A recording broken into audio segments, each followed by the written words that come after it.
This video is intended to be a summary of the book called Being and Nothingness by John Paul Sartre.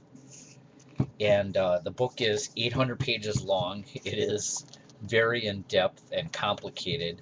So I thought the best place to start would be to read his definition of the three levels of being.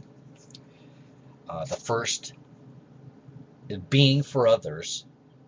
The third, ecstasis of the for itself. There arises here a new dimension of being in which myself exists outside as an object for others. The for others involves a perpetual conflict as each for itself seeks to recover its own being by directly or indirectly making an object out of the other. So the being for others is the concrete reality in which we live. This is the something that we can understand. This is the deterministic cause and effect world, the limited definable world which we live. The next being that he describes is the being for itself, and the definition he put back here is this is the annihilation of being in itself, consciousness conceived as a lack of being, a desire for being, a relation to being.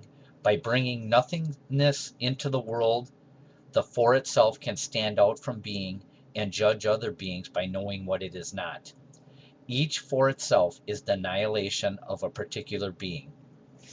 So being for itself is our consciousness, our mind, that we are able to conceive of the real world, this deterministic reality, this limited defined reality is conceived through the being for itself.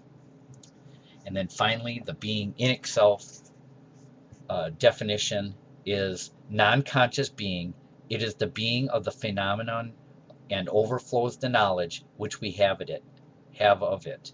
It is a plenitude, and strictly speaking, we can say of it only that it is.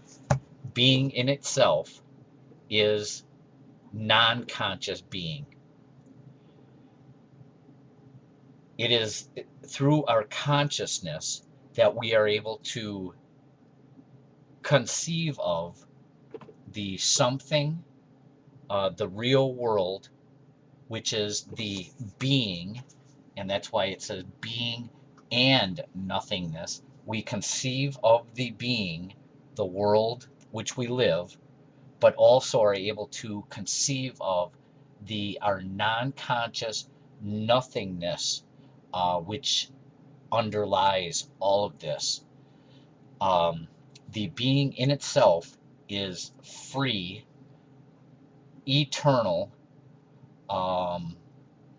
existence that he believes underlies the entire nature of our being all of these together.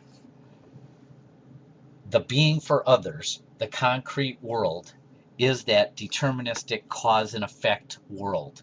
Something happens, something else happens, cause and effect. I walk from A to B. This is limited, has starting points, ending points. Life has birth, death, and so forth. And this is all conceived through the being for itself, our consciousness.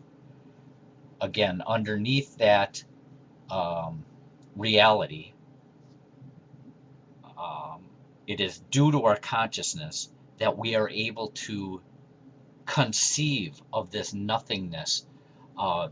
Anytime somebody tries to define who am I, where is the mind, what is it, it is inescapable. It has not been defined to this day, and it is that consciousness that we are able to conceive of this annihilation of being in itself, this nothingness that is completely free.